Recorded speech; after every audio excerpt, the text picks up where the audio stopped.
Hello students, welcome to Tiwari academy. देखिए, अब हम प्रश्नावली 13.9 प्रारंभ करेंगे। ये आपकी ऐच्छिक प्रश्नावली है, अर्थात ऑप्शनल है। प्रश्न संख्या 1 को पढ़ लेते हैं। आपको बोला गया है कि एक लकड़ी के बुक शेल्फ की बाहरी विमाएं निम्न है। बुक शेल्फ मतलब जिसमें हम किताबें रखते हैं, तो इसकी बाहरी विमाएं आपको दी हुई हैं और वो विमाएं चलिए पढ़ लेते हैं। आपके पास ऊंचाई है 110 सेंटीमीटर, गहराई है 25 सेंटीमीटर और चौड़ाई है 85 सेंटीमीटर। आपको आकृति देखने के लिए बोला गया है, तो चलिए एक बार आकृति में भी देख सकते हैं। तो देखिए, ये आपके पास ऊंचाई है 110 सेंटीमीटर, ये देखिए 25 सेंटीमीटर आपके पास गहराई हो गई कि आखिर कितनी गहरी है अंदर की तरफ, और ये आपके पास चौड़ाई हो गई है 85 सेंटीमीटर। फिर बोला गया है कि प्रत्येक स्थान पर तख्तों की मोटाई 5 सेंटीमीटर है। तो देखिए, बाहरी का मतलब अब आपको समझ में आ गया होगा कि ये केवल बाहरी विमाएं हैं। देखिए, ये जो मोटाई है आप देख सकते हैं, एक तरीके से ये सब मोटाई चल रही है, ऊपर नीचे हर जगह ये मोटाई चल रही है। तो ये जो मोटाई है वो आपके पास 5 सेंटीमीटर है। फिर बोला गया कि इसके बाहरी फलकों पर पॉलिश कराई जाती है। तो आपने बाहरी फलकों पर तो पॉलिश करा दी और आंतरिक फलकों पर पेंट किया जाना है।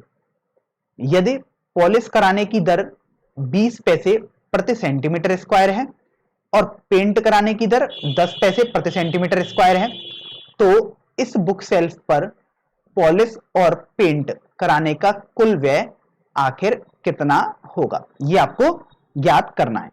तो चलिए, अब देखिए, प्रश्न तो हमको समझ में आ गया कि आपको बाहरी विमाएं दी हुई है और मोटाई दी हुई है। अगर मोटाई दी हुई है, इसका मतलब आप आंतरिक विमाएं भी आसानी से निकाल सकते हैं घटाकर बाहरी विमाओं में से मोटाई। तो सबसे पहले तो हम यहां पर बाहरी विमाएं लिख लेते हैं बुक शेल्फ की।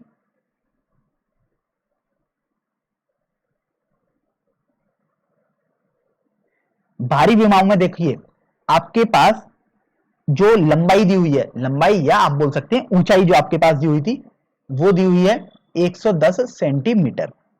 फिर आप देख रहे हैं आपको चौड़ाई दी हुई है 85 सेंटीमीटर, तो बी आपने लिख दिया 85 सेंटीमीटर। और फिर आप देखिए आपके पास ऊंचाई दी हुई है, या आप बोल सकते हैं गहराई, यहां पर हम ऊंचाई का मतलब गहराई को ले रहे हैं, ये आपके पास 25 सेंटीमीटर हो गई। तो आपको लंबाई, चौड़ाई और गहराई पता लग गई। अब आप देख रहे हैं कि प्रत्येक स्थान पर जो तख्तों की मोटाई है वो 5 सेंटीमीटर है। तो अब हम यहां पर विमाएं निकाल लेते हैं, आंतरिक विमाएं।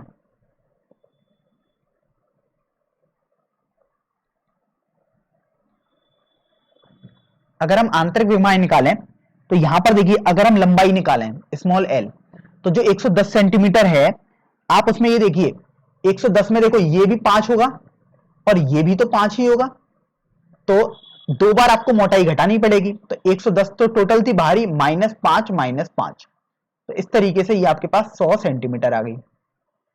यहां से अब आपको समझ में आ रहा होगा कि मोटाई का क्या काम था, कैसे हम आंतरिक विमाएं निकालते हैं बाहरी विमाओं की सहायता से।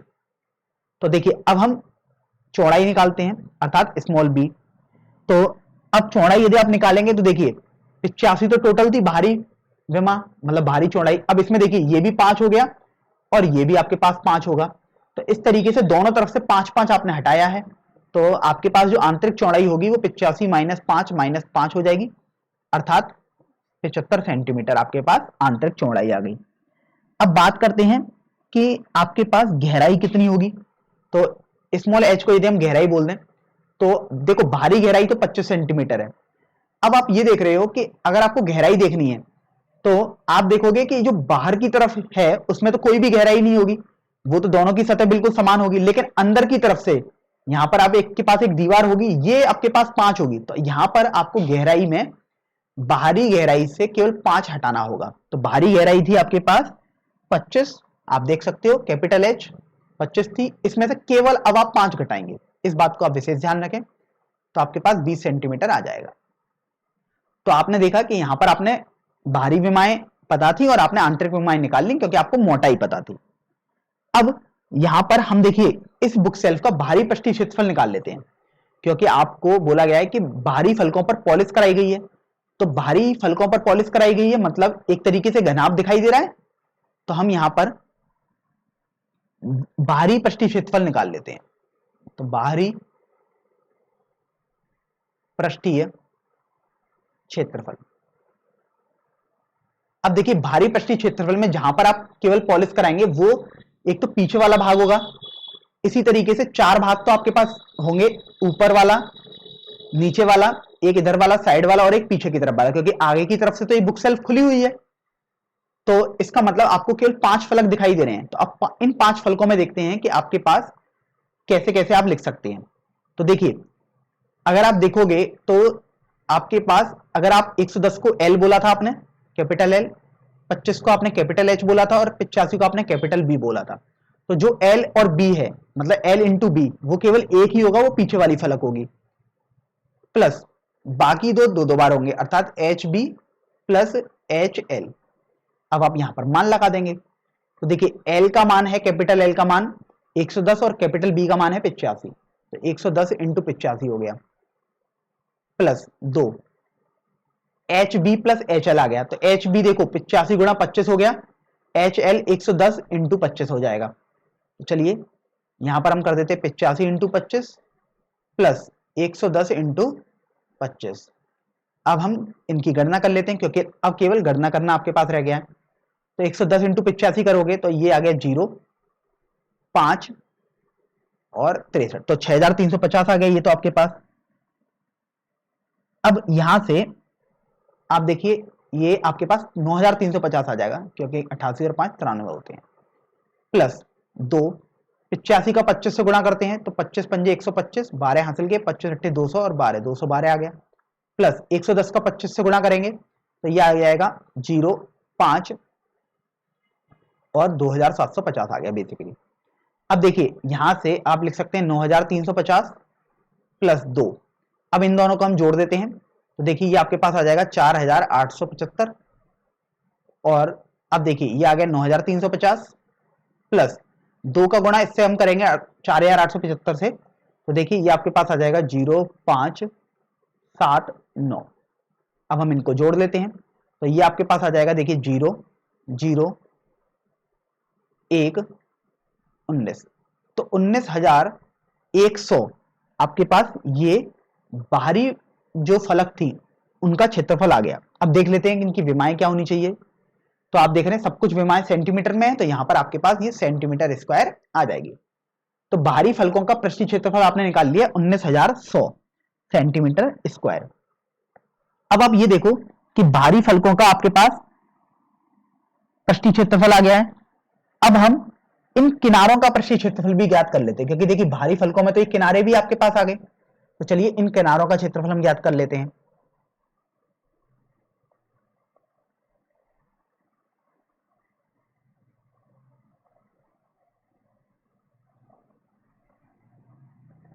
किनारों के क्षेत्रफल में आप देखिए आपके पास क्या क्या बन रहा है, तो देखिए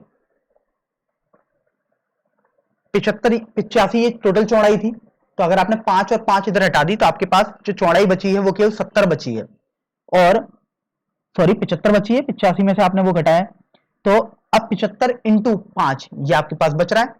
तो आप यहां पर देखिए 4 आपके पास वो बन रही है, तो 4 और ये आ जाएगा 75 गुणा 5, प्लस इसी तरीके से देखोगे कि ऊपर नीचे 110 था टोटल, लेकिन 5 5 आपने हटाया तो आपके पास ये बचेगा 110 गुणा 5, दो बार आ गया। अब देखिए ये आपके पास आ जाएगा 1500, इन तीनों का यदि हम गुणा करेंगे, प्लस ये आपके पास आ जाएगा 1100, तो ये मिलकर आपके पास 2600 सेंटीमीटर स्क्वायर आ जाएगा। तो ये देखिए एक तरीके से भारी फलक ही है ये आपके पास, तो आपको भारी फलकों पर पॉलिश करनी थी, तो यहां पर आप लिख सकते हैं पॉलिश किए जाने वाला क्षेत्रफल। तो देखिए पॉलिश किए जाने वाला क्षेत्रफल आपके पास ये भारी पृष्ठीय क्षेत्रफल आ गया 19100, प्लस किनारों का क्षेत्रफल 2600 आप कर देंगे, तो 19100 प्लस 2600, तो ये आपके पास आ जाएगा 21700 सेंटीमीटर स्क्वायर। तो देखा आपने पॉलिश किए जाने वाला क्षेत्रफल आपने निकाल लिया 21700 सेंटीमीटर स्क्वायर। लेकिन अब आप देखिए आपको जो पॉलिश किए जाने वाला क्षेत्रफल था उसकी दर दी हुई है कि 20 पैसे प्रति सेंटीमीटर स्क्वायर है, तो यहां पर आप लिख सकते हैं चूंकि 1 सेंटीमीटर स्क्वायर के लिए पॉलिश की लागत 20 पैसे है। अब ये तो 1 सेंटीमीटर स्क्वायर के लिए दर दी गई है, लेकिन आपके पास तो 21,700 सेंटीमीटर स्क्वायर का पॉलिश करानी है। तो 21,700 सेंटीमीटर स्क्वायर के लिए पॉलिश की लागत आपके पास हो जाएगी 20 इंटू 21,700 पैसे। अब यदि आप इनको रुपए में बदलेंगे तो आपको 100 से भाग देना पड़ेगा, तो ये आ जाएगा बटे 100 करके, और ये रुपए में आ गया आपके पास। अब इसको थोड़ा सरल कर लेते हैं। तो देखिए, आप जीरो से ये ऊपर के 2 जीरो कैंसिल कर देंगे तो आपके पास देखो ये आ जाएगा 4,340 रुपए। तो इस तरीके से आपने जो बाहरी फलों के ऊपर पॉलिश करानी थी उसका रुपए आपके पास आ गए, जो कि 4,340 रुपए आपके पास लगेंगे। अब बाहरी फलकों के बाद हम आंतरिक फलकों पर चलते हैं, जो आंतरिक भाग है। तो देखिए, आंतरिक भाग में आप देख रहे हैं ये सब आपके पास आंतरिक भाग है जिसमें आप बुकें रखेंगे। तो इस तरीके से हम इन आंतरिक भागों का पृष्ठीय क्षेत्रफल सबसे पहले ज्ञात कर लेते हैं। जैसे आपने बाहरी भागों का पृष्ठीय क्षेत्रफल किया है, इसी तरीके से आंतरिक का भी करेंगे, लेकिन कुछ विमाएं चेंज हो जाएंगी आपके पास। तो यहां पर आप लिखेंगे आंतरिक पृष्ठीय क्षेत्रफल। तो जो आंतरिक पृष्ठीय क्षेत्रफल होगा वो आपके पास देखो बिल्कुल सेम फॉर्मूला सेम ही रहेगा, बस यहां पर जो आपने कैपिटल एल और कैपिटल बी और कैपिटल एच लगाए हैं वहां पर स्मॉल वाले मान लग जाएंगे, क्योंकि इसमें भी तो देखिए बाहरी में जैसे आपने देखा था एक सतह नहीं आ रही है क्योंकि खुली हुई सतह थी, आंतरिक में भी तो बिल्कुल ऐसा ही है, एक सतह खुली रहेगी पूरी। तो आप यहां पर लिख सकते हैं L B plus 2 B H plus H L. अब देखिए यहां पर हम स्मॉल एल स्मॉल बी और स्मॉल एच के मान लगाएंगे। तो देखिए एल बी,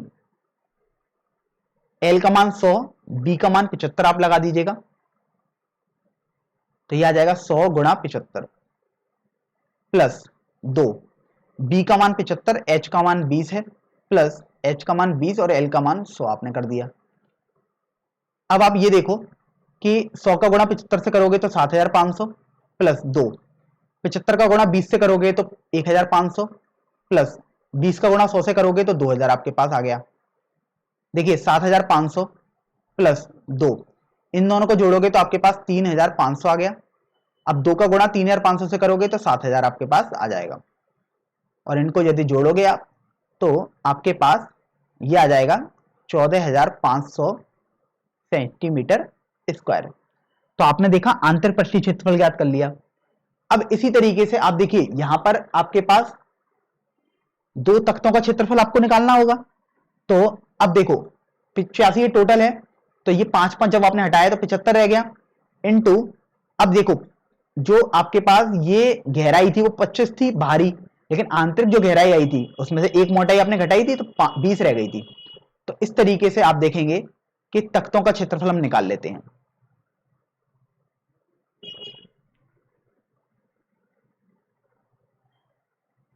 ये आपके पास हो जाएगा यहां पर 4 75 गुणा 20। तो देखिए 75 का सबसे पहले 4 से गुणा करेंगे तो ये 300 आ जाएगा, इंटू 20 रह गया, तो ये आपके पास 6,000 सेंटीमीटर स्क्वायर रह जाएगा। तो ये देखो आपके पास आंतरिक विमाओं निकाल लिया आपने, अर्थात आंतरिक पृष्ठीय क्षेत्रफल और तत्वों का क्षेत्रफल आपने निकाल लिया। ये दोनों मिलाकर कुछ ऐसे वाले भाग हैं जिन पर आपको पेंट कराना है। तो अब आप यहां पर उस भाग का क्षेत्रफल निकाल लें जहां पर पेंट कराना है। तो लिख सकते हैं पेंट किए जाने वाले भाग का क्षेत्रफल। अब देखिए ये आपके पास आ जाएगा 14,500 प्लस 6,000। तो 14,500 में आप 6,000 जोड़ेंगे तो ये आपके पास 20,500 आ जाएगा सेंटीमीटर स्क्वायर। तो आपको ये पता लग गया कि पेंट जितने भाग पर कराना है वो क्षेत्रफल 20,500 सेंटीमीटर स्क्वायर है। तो यहां पर आपने एक बात और नहीं जोड़ी है, इसको भी हम एक बार देख लेते हैं कि यहां पर देखिए हमने जो आंतरिक पृष्ठीय क्षेत्रफल का ढका हुआ भाग है उसको हमने यहां पर नहीं जोड़ा है, तो उसको हम यहां पर देखिए लिख देते हैं। तो देखिए ये आ जाएगा 20 गुणा 5 क्योंकि जो ढका हुआ भाग है, और ये आ जाएगा 5 गुणा 75, तो 2 है। तो यहां पर आप लिख सकते हैं, मैं एक और लिख देता हूं यहां पर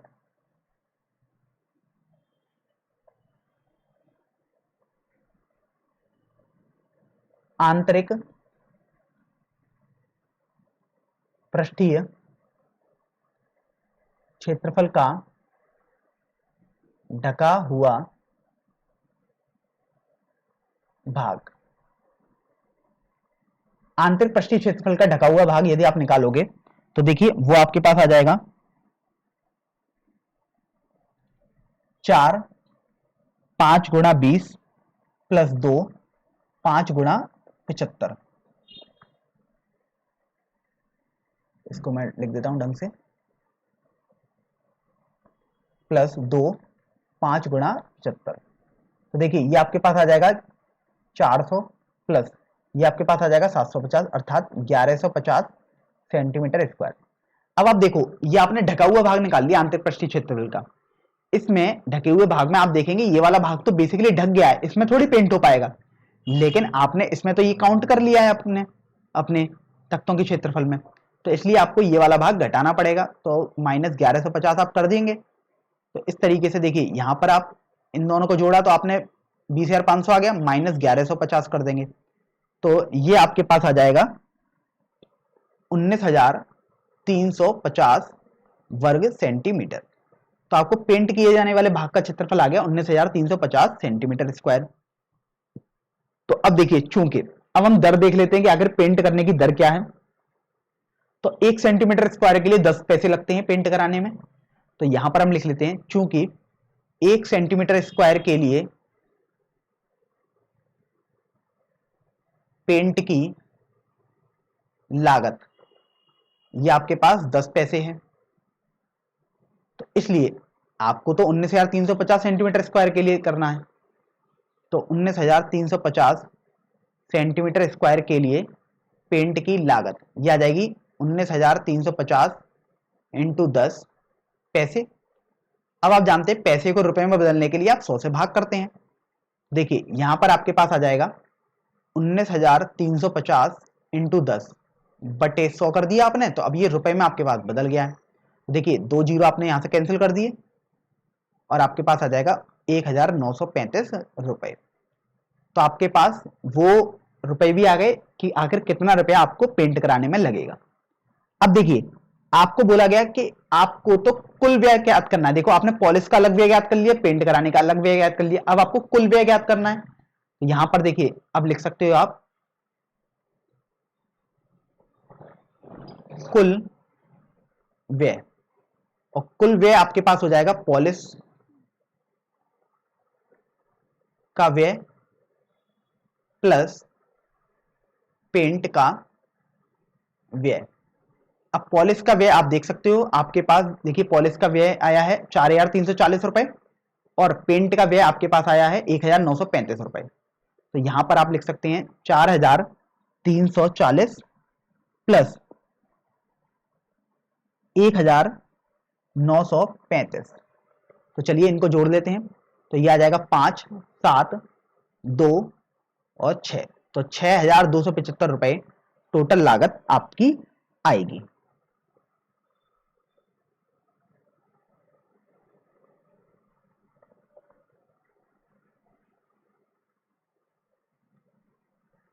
अब चलिए प्रश्न संख्या 2 को हम पढ़ लेते हैं।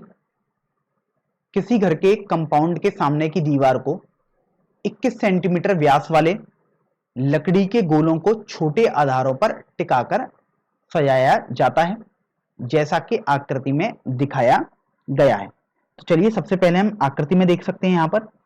तो आप देखिए ये आपके पास 21 सेंटीमीटर व्यास वाली लकड़ी के गोले हैं, देखिए ये है और एक ये है, इस तरीके के गोले हैं आपके पास, और इन गोलों का आपको व्यास दिया हुआ है 21 सेंटीमीटर। फिर बोला गया आपको कि इस प्रकार के 8 गोलों का प्रयोग इस कार्य के लिए किया जाना है। इसका मतलब ये हुआ कि इसी तरीके जैसे आपको ये 2 दिखाई दे रहे हैं, आपको तो कि कुछ भाग दिखाई दिया है इस घर का, तो आप देख रहे हैं कि आपको बोला गया कि ऐसे 8 गोले आपके पास लगे होंगे, भले आपको नहीं दिख रहे हैं लेकिन आप मानकर चलिए आपके पास 8 गोले हैं घर की दीवार को सजाने के लिए, और इन गोलों को चांदी वाले रंग में पेंट करवाना है, और आपको इन सभी गोलों को चांदी के रंग में पेंट करवाना है। फिर बोला गया कि प्रत्येक आधार 1.5 सेंटीमीटर त्रिज्या और ऊंचाई 7 सेंटीमीटर का एक बेलन है तो देखिए ये जो गोले रखे हुए हैं, देखिए इन वाले भागों पर रखे हुए हैं, तो ये आपको देखने में लग रहे होंगे कैसे भी, लेकिन एक्चुअल में ये बेलन के आकार के हैं, अर्थात ये घुमावदार तरीके के बेलनाकार हैं। और उस बेलनों की एक तरीके से त्रिज्या दी हुई आधार की और ऊंचाई दी हुई है। और फिर बोला गया है कि इन बेलनों को तो काले रंग से पेंट करवाना है। यदि चांदी के रंग का पेंट करवाने की दर 25 पैसे प्रति सेंटीमीटर स्क्वायर है तथा काले रंग के पेंट करवाने की दर 5 पैसे प्रति सेंटीमीटर स्क्वायर हो, तो पेंट करवाने का कुल व्यय ज्ञात कीजिए। तो देखिए अब बेसिकली आपको यह समझ में आ गया कि पेंट आपको करवाना है गोलों को चांदी के रंग से, और जो बेलनाकार भाग हैं, जो स्तंभ हैं जिन पर गोले टिके हुए हैं, उनको आपको काले रंग से पेंट करवाना है। और ये दोनों देखिए, अगर गोले 8 हैं तो स्वाभाविक सी बात है 8 ही आपके पास बेलनाकार स्तंभ होंगे, तभी तो उन पर गोले रखे गए होंगे। तो ये संख्या हमें आपको पता है कि 8 और 8 ही है। तो देखिए सबसे पहले तो हम यहां पर लिख लेते हैं गोले की त्रिज्या। यदि हम गोले की त्रिज्या को कैपिटल आर बोले, तो देखिए व्यास आपको पता है 21 सेंटीमीटर है, तो त्रिज्या हो जाएगी 21/2 अर्थात 10.5 सेंटीमीटर। अब आपको देखो गोले की त्रिज्या पता लग गई 10.5 सेंटीमीटर। अब यहां से आपके पास देखो बेलनाकार आधार की त्रिज्या भी हमें पता है, तो बेलनाकार जो स्तंभ है उसके आधार की त्रिज्या अगर हम उसको स्मॉल आर से बोल दें, तो देखिए वो तो आपको दी गई थी 1.5 सेंटीमीटर है, और ऊंचाई अर्थात स्मॉल एच ये आपको पता है कि 7 सेंटीमीटर की है। तो आपको देखो आधार की त्रिज्या पता लग गई और ऊंचाई पता लग गई 7 सेंटीमीटर। अब यहां पर हम देखिए कि आपके पास एक गोले का पृष्ठीय क्षेत्रफल निकाल लेते हैं। तो गोले का पृष्ठीय क्षेत्रफल ये आपके पास हो जाएगा 4 पाई आर स्क्वायर, लेकिन आर यहां पर गोले की त्रिज्या अर्थात कैपिटल आर प्रयोग में लाएंगे हम। तो आप जानते हैं ये तो आपके पास फॉर्मूला होता ही है, कंठस्थ होना चाहिए आपको। अब देखिए 4 पाई का मान 22/7, आर की वैल्यू है 10.5, स्क्वायर है इसलिए आपने 2 बार गुणा कर दिया। देखिए 7 से 10.5 को कैंसिल करेंगे तो 1.5 आ गया। अब आप ये देखो इस 4 का गुणा हम 1.5 से यदि करें तो ये 6 आ जाएगा, इंटू 22 बचा, इंटू 10.5 बच गया।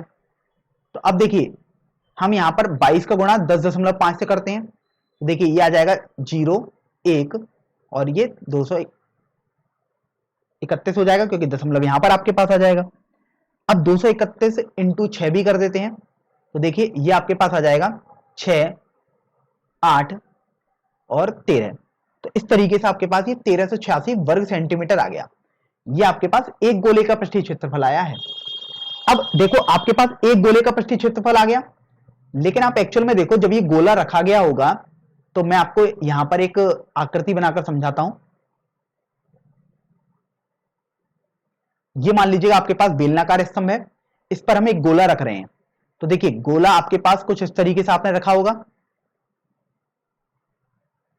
तो देख रहे हैं आप कि इस गोले ने कुछ अंदर की तरफ भी सतह को प्रयोग में ले लिया होगा। जबकि अगर मैं एक्चुअल में स्तंभ बनाता तो एक्चुअल में देखो स्तंभ तो कुछ इस तरीके का होता है, लेकिन गोले ने क्या किया होगा, गोला तो अंदर से होकर गया है, गोला कुछ इस तरीके से होकर गया है। मैं इसको थोड़ा ढंग से बना देता हूं। देखिए गोला कुछ इस तरीके से बनाता हुआ गया है, तो गोले ने तो अंदर वाला भाग भी एक तरीके से कवर कर लिया। इसका मतलब यह हुआ कि आप इस बेलनाकार आधार द्वारा जो पृष्ठीय क्षेत्रफल है वो निकालेंगे आप। तो अब आप लिखोगे बेलनाकार आधार द्वारा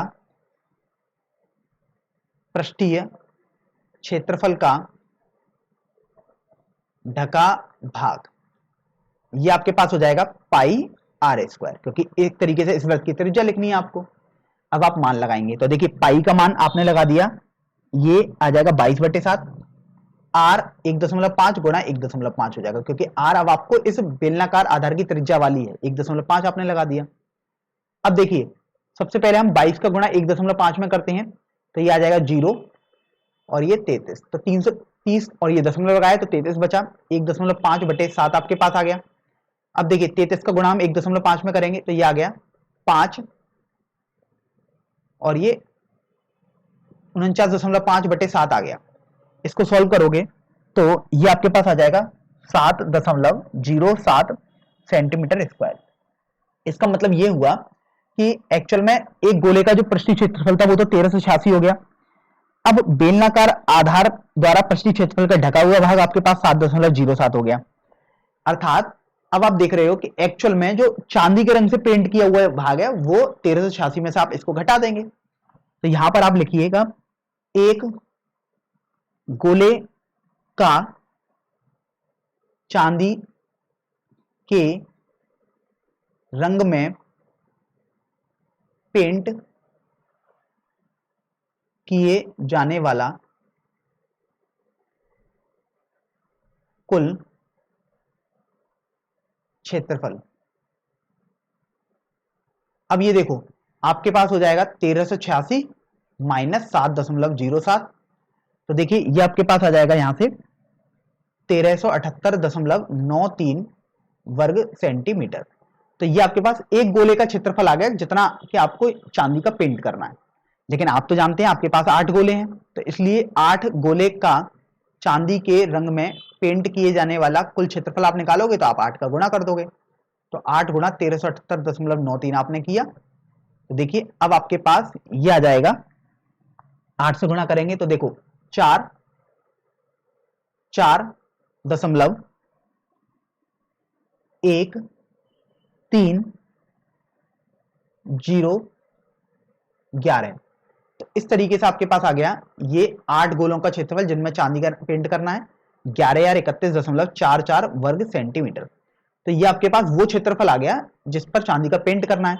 अब देखिए चूंकि अब उसकी दर देख लेते हैं कि 1 सेंटीमीटर स्क्वायर को चांदी से पेंट करने पर व्यय जो है वो 25 पैसे है। लेकिन आपको तो इतना सेंटीमीटर स्क्वायर जो क्षेत्रफल है उसका पेंट कराना है चांदी का, तो इसलिए 11,031.44 सेंटीमीटर स्क्वायर को चांदी से पेंट कराने पर व्यय होगा 25 गुणा 11,031.44 पैसे। अब देखिए ये पैसे में आपके पास आ गया। अब यदि आप रुपए में निकालना चाहते हैं तो अब आप क्या करेंगे कि इसको 100 से भाग कर देंगे। तो देखिए 25 इंटू 11,031.44 बटे 100 आप कर देंगे यहां पर। तो देखिए ये आपके पास 25 का गुणा करेंगे तो ये आ जाएगा 100 0 6 8 7 5 और ये आ गया आपके पास 27 बटे ये 100 आ गया। तो इस तरीके से जब आप इसको हल करोगे अर्थात 100 से जब भाग दोगे तो 0.2 स्थान बाईं तरफ खिसक जाएगा। तो ये आ जाएगा आपके पास 2,757.86 रुपए। तो इस तरीके से चांदी के रंग से पेंट कराने का व्यय आपके पास आ गया है रुपए 2,757.86 तो अब देखिए चांदी के रंग से पेंट तो आपने करा दिया एक तरीके से, वो रुपए निकाल लिए। अब बात करते हैं कि काले रंग से जब हम पेंट कराएंगे उसका कितना व्यय आएगा। तो उसके लिए आपको क्या करना होगा कि जो ये बेलन है, बेलनाकार जो भाग है, स्तंभ है, उनका त्रिज्या निकालना, उनकी त्रिज्या और ऊंचाई तो आपको पता है, तो उनका पृष्ठीय क्षेत्रफल निकालना होगा और फिर आप पृष्ठीय क्षेत्रफल निकाल के टोटल व्यय ज्ञात कर सकते हैं। तो चलिए यहां पर अब लिखते हैं हम बेलनाकार आधार का पृष्ठीय क्षेत्रफल। बेलनाकार आधार का पृष्ठीय क्षेत्रफल यदि आप देखेंगे तो आप जानते हैं वो आपके पास ये आपके पास होता है 2πr/h। अब यहां पर समझ लेते हैं कि आखिर कितना भाग एक तरीके से पेंट किया गया होगा।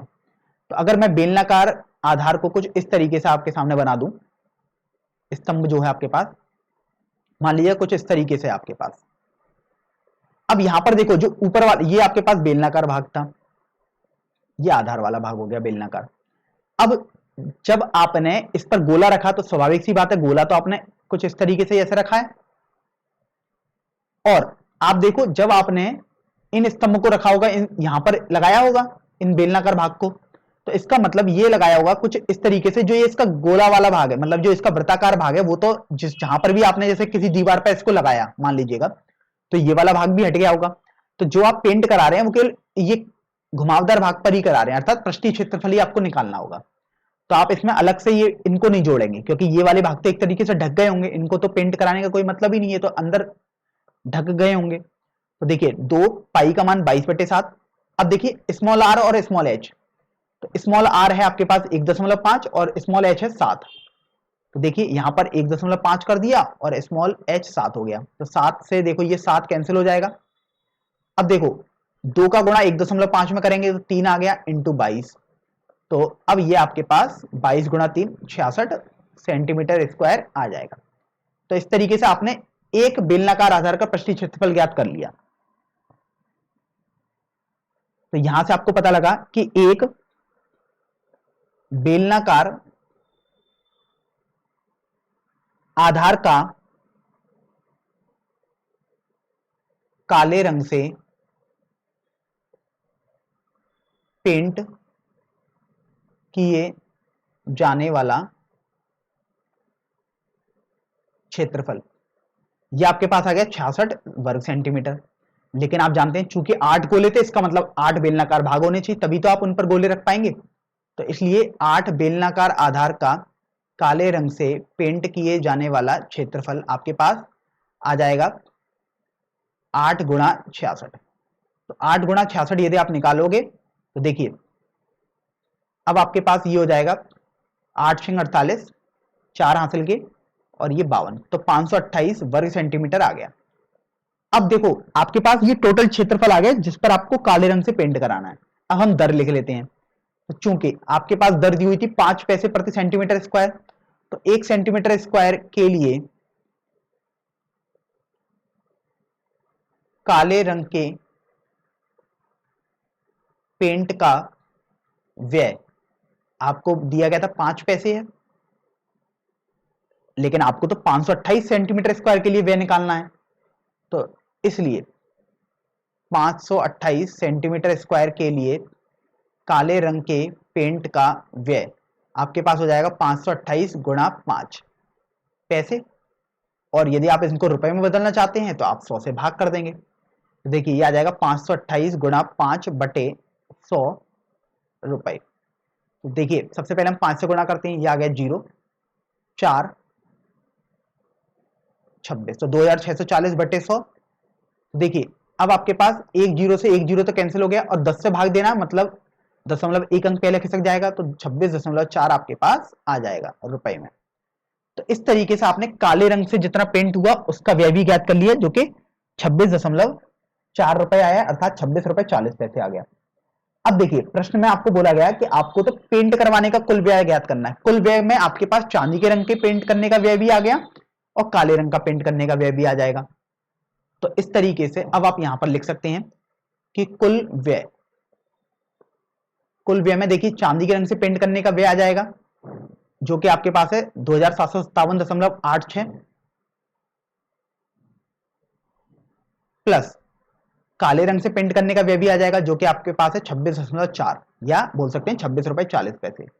तो इनको यदि आप जोड़ेंगे तो देखो यहां 0 लगा सकते हैं अपनी तरफ से हम, ये आ जाएगा 6, 2, 4, 8, 7, 2।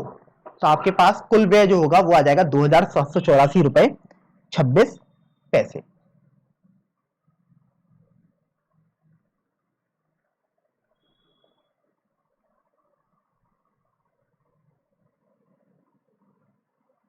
तो देखिए अब हम प्रश्नावली 13.9 का सबसे अंतिम प्रश्न अर्थात प्रश्न संख्या 3 हल करेंगे। आपको बोला गया है कि एक गोले के व्यास में 25% की कमी हो जाती है, तो उसका वक्र पृष्ठीय क्षेत्रफल कितने प्रतिशत कम हो गया है। तो सबसे पहले तो आप देखिए यहां पर आपको कुछ भी नहीं दिया गया कि आखिर व्यास है कितना है एक्चुअल में, ये ना बताकर आपको बोला गया है कि व्यास में आपने 25% की कमी कर दी गई है। तो सबसे पहले हम मान लेते हैं, माना गोले की त्रिज्या आपके पास है स्मॉल आर, तो स्वाभाविक सी बात है कि गोले का जो व्यास होगा वो त्रिज्या का 2 गुना होता है, अर्थात वो आपके पास 2r हो जाएगा। ये आपके पास प्रारंभिक व्यास आ गया गोले का। अब आपने देखा कि चूंकि 25% की कमी हो जाती है, इसलिए कमी आपके पास हो जाएगी 2r का 25%। तो 25% के लिए आप ऐसे करेंगे, तो देखिए ये आपके पास आ जाएगा 2r/4, क्योंकि 25 से आप 100 को कैंसिल करेंगे तो 4 बार जाएगा, तो ये r/2 आ गया। इसका मतलब आपको पता लगा कि एक्चुअल में स्टार्टिंग में व्यास था गोले का 2r, आपने r/2 की कमी कर दी, इसलिए नए गोले का व्यास अब आपको पता लग जाएगा, और वो आपके पास हो जाएगा नए गोले का व्यास 2r माइनस r/2, अर्थात 4r - r/2, जिसको आप लिख सकते हैं 3r/2। तो आपके पास नए गोले का व्यास आ गया। अब यहां से आप ये देखो, आपके पास व्यास 2r है, तो नए गोले की देखो, आपको पुराने गोले की त्रिज्या तो पता ही है r है, तभी तो व्यास 2r आपने लिखा था। अब आपके पास नए गोले का व्यास आ गया, इसलिए अब आप नए गोले की त्रिज्या भी लिख सकते हैं, क्योंकि व्यास कम हुआ है तो स्वाभाविक सी बात है त्रिज्या भी कम हुई होगी। तो वो आपके पास हो जाएगी 3r/2 व्यास/2, तो ये आ जाएगा 3r/4। तो इस तरीके से आपके पास नए गोले की त्रिज्या आ गई 3r/4। तो मेन मकसद आपका देखिए सबसे पहला यही रहता है कि आप नए गोले की त्रिज्या निकाल लें, क्योंकि अगर आपको त्रिज्या पता है तो आप पृष्ठीय क्षेत्रफल आसानी से निकाल सकते हैं। बस मैं आपको एक बात ये समझाना चाहता हूं कि देखिए हमने एक आपको पहले भी बताया था, एक प्रश्न में आया था, जब भी आप व्यास जितना कम करते हैं और त्रिज्या भी उतनी ही कम हो जाती है। तो ये भले ही हमने देखिए एक लेंदी तरीके से किया आपको समझाने के लिए, अगर आप डायरेक्ट इस कॉन्सेप्ट को ध्यान रखेंगे कि जितनी व्यास कम होता है उतनी ही त्रिज्या कम हो जाती है। तो अगर आपके पास पुरानी त्रिज्या स्मॉल आर है,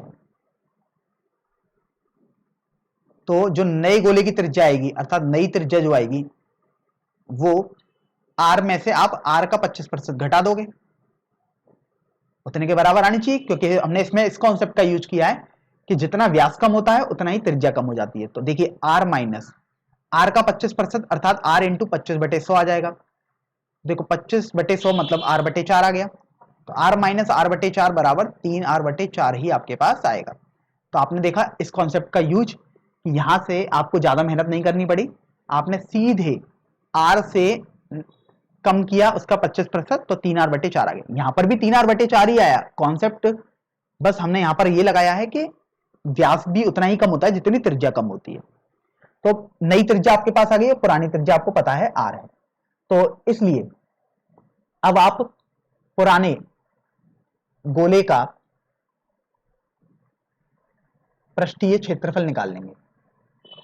ये आपके पास आ जाएगा 4πr²। अब आप नए गोले का पृष्ठीय क्षेत्रफल निकालेंगे,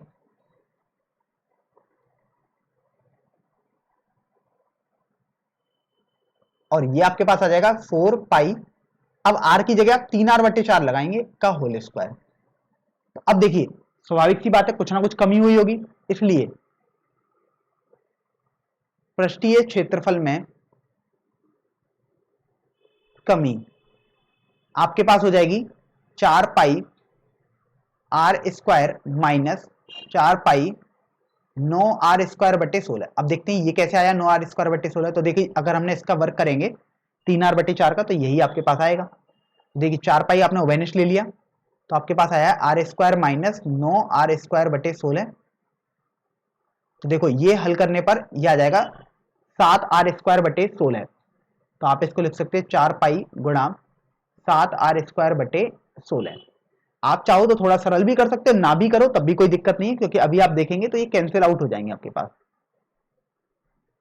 अब पृष्ठीय क्षेत्रफल कमी तो आपके पास आ गई है, लेकिन आप तो प्रश्न में यदि पढ़ेंगे तो आपको तो बोला गया कि ये बताना है कि वक्र पृष्ठीय क्षेत्रफल कितने प्रतिशत कम हो गया है।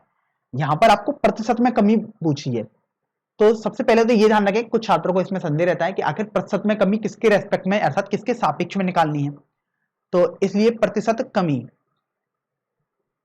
अब देखिए कमी आपके पास आई है बटे अब जो कमी आप निकाल रहे हैं तो स्वाभाविक सी बात है, आप कमी निकाल रहे हैं वो पुराने क्षेत्रफल से निकाल रहे होंगे कि पुराने क्षेत्रफल से कितना कम हो गया है। तो यहां पर आप लिखेंगे पुराना